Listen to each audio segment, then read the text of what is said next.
Hello, welcome to my channel. Today we will read chapter 2, Light for the Palace Fire. This is given on page number 16. सबसे पहले get set exercise, write the first letter of each picture to find the name of a source of light.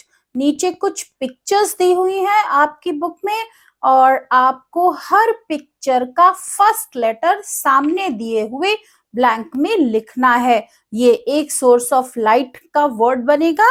तो आइए करते हैं। First picture सबसे top पर जो दिख रही है स्नेल है, उसका लिखेंगे एस, देन अम्ब्रेला यू और फिर नेस्ट का एन, तो ये क्या बन गया सन। नेक्स्ट इज फिश का एफ लिखेंगे, आइस आई, रैबिट का आर और आइस का आई, तो ये क्या बन गया FIRE fire. Next is lemon का एल लिखेंगे आप ब्लैंक में, देन एंट का ए लिखेंगे, मंकी का एम और पंपकिन का पी, तो ये बन गया लैम्प।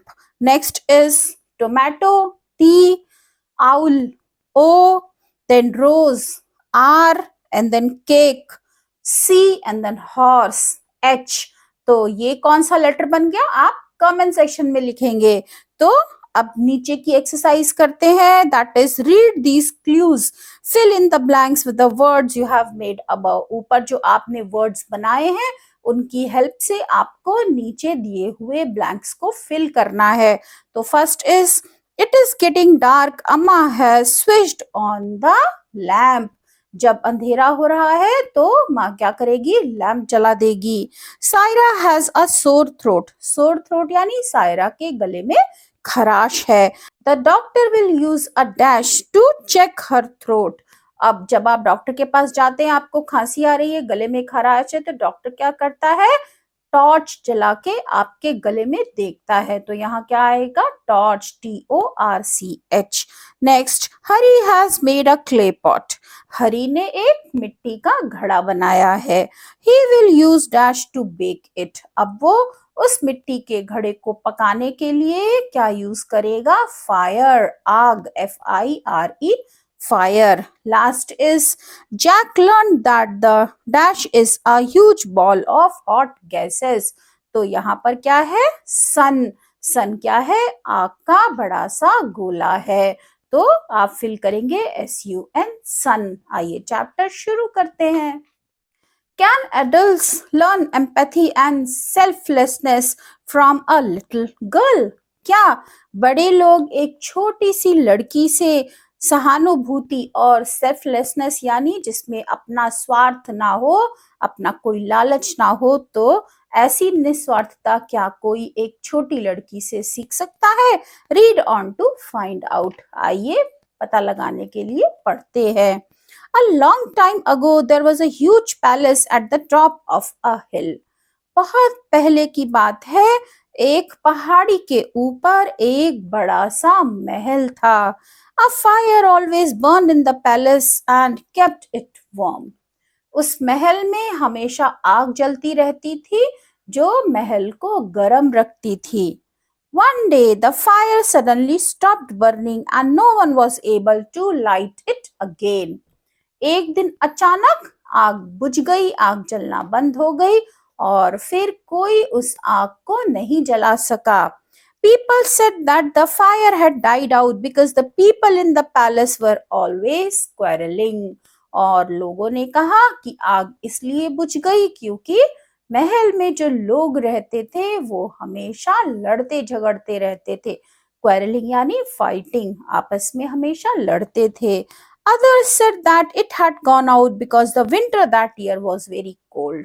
और कुछ और लोगों ने कहा कि आग इसलिए बुझ गई क्योंकि उस साल बहुत ज्यादा सर्दी थी। Everyone in the palace was freezing and longed for the fire to burn. अब महल में रहने वाला हर कोई व्यक्ति ठिठुर रहा था और आग के जलने का इंतजार कर रहा था। लॉन्ग्ड फॉर मीन्स इंतजार कर रहा था। The king ordered his messenger, अब राजा ने अपने दूत को, अपने संदेशवाहक को ये हुक्म दिया, go down the hill road, तुम पहाड़ी रास्ते से नीचे जाओ, If you see fire burning in a house, go inside and ask for some embers to bring back to the palace. क्या ऑर्डर दिया राजा ने? राजा ने दूत से कहा कि तुम सड़क से, पहाड़ी रास्ते से नीचे जाओ और वहां पर अगर किसी भी घर में तुम जलती हुई आग देखो, एम्बर्स कहते हैं अंगारे को, जलते हुए कोयले को, तो अगर तुम किसी भी घर में जलता हुआ कोयला या आग देखो तो वहां से थोड़े से अंगारे महल के लिए ले आओ. Maybe we can light our fire in this way, और शायद इस तरह से हम अपनी आग को जला सकें. So the messenger with a big iron lantern for holding coal set off in the bitter cold. और मैसेंजर दूत ने क्या किया? एक बड़ी सी लोहे की लालटेन ले ली कोयला रखने के लिए और फिर कड़कड़ाती ठंड में बाहर चल पड़ा. A light for the palace fire, he called as he went. जैसे वो चलता जा रहा था वो बोलता जा रहा था, महल के लिए रोशनी. Who will give me some coal to light the palace fire? महल की आग को जलाने के लिए मुझे कौन थोड़ा सा जलता हुआ कोयला देगा? Here is some glowing coal for you, said a man. एक आदमी ने कहा, यहाँ तुम्हारे लिए चमकता हुआ कोयला है. But tell the king that I want gold pieces in return for these lumps of coal. लेकिन जाकर अपने राजा से कह देना कि इन जलते हुए कोयले के टुकड़ों के बदले मुझे क्या चाहिए? मुझे राजा से सोने के टुकड़े चाहिए. और the messenger put the coal, messenger ने क्या किया? उस कोयले को रख लिया inside his lantern and turned to go back to the palace. अपनी लालटेन में उस जलते हुए कोयले को रख लिया और महल के लिए चल पड़ा. However, the coal soon turned gold and grey and he had to throw it away. हालांकि वो कोयला महल तक नहीं पहुंच सका.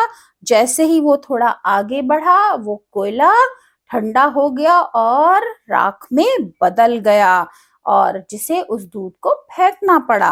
He had to search for burning coal once again. अब उसे फिर जलते हुए कोयले को ढूंढना था. Then a woman agreed to give him some coal from her fireplace. और फिर एक औरत राजी हो गई उसे अपनी फायरप्लेस यानी जहां पर आग जल रही थी अपनी चिमनी में से थोड़ा कोयला देने के लिए. However, in return, she wanted the king to make her father the captain of the guards. लेकिन उस कोयले के बदले उस लेडी ने कहा कि वो चाहती है कि उसके पिता को महल के जितने भी गार्ड्स हैं उनका कैप्टन बना दिया जाए. The messenger took some burning coal from her fireplace, put it in his lantern and set off for the palace. दूत ने क्या किया? दूत ने उसकी चिमनी से थोड़ा सा जलता हुआ कोयला अपनी लैंटर्न में रखा और वापस महल के लिए चल पड़ा.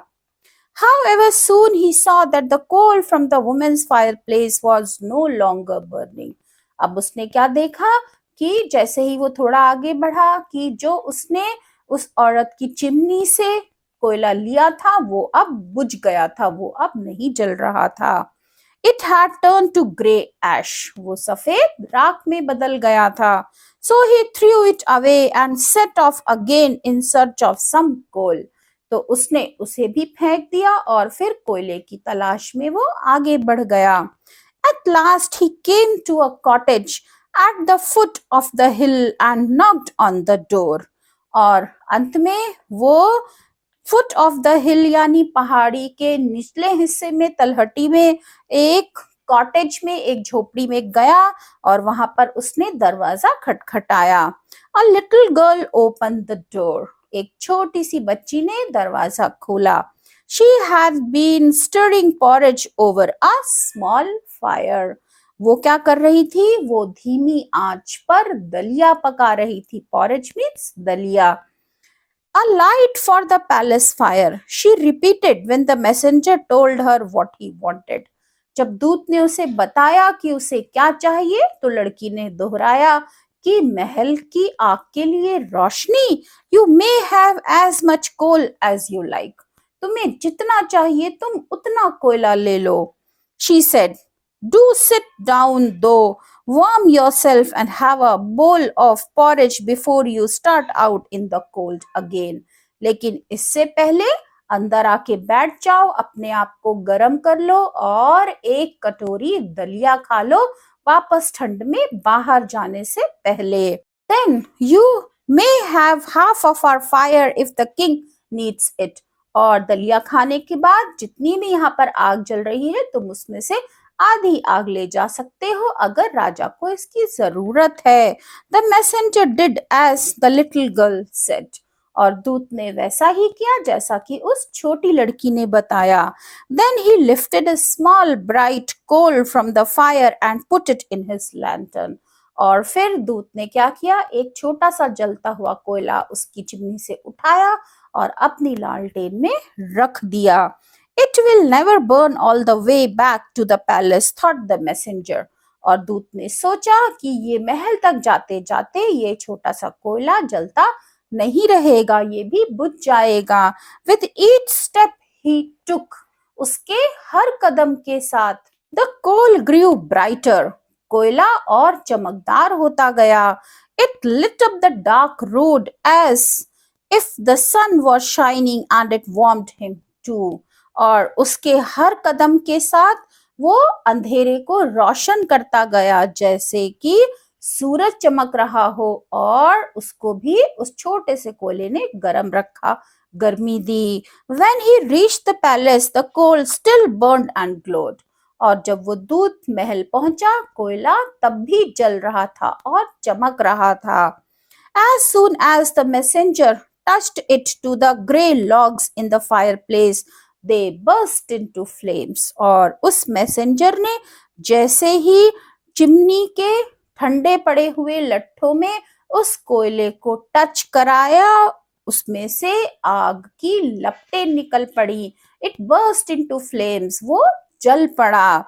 The fire once again warmed the palace folk. और महल में रहने वाले लोगों को एक बार फिर से आग ने गर्म कर दिया. They realized that this was because selfless love had come with the coal from the little girl's cottage. उन्हें इस चीज का एहसास हुआ कि एक छोटी लड़की की झोपड़ी से कोयले के साथ साथ सेल्फलेस लव भी आया था, यानी निस्वार्थ प्रेम भी आया था, जिसकी वजह से ये आग फिर से जल उठी. So students, this was the chapter. I hope आप सबको समझ आ गया है. तो जल्दी से लाइक बटन को प्रेस कर दीजिए और हाँ, अगर अभी तक चैनल को सब्सक्राइब नहीं किया है तो जल्दी से कर दीजिए. फिर मिलेंगे इस चैप्टर की एक्सरसाइज के साथ. तब तक के लिए bye bye. Have a good day.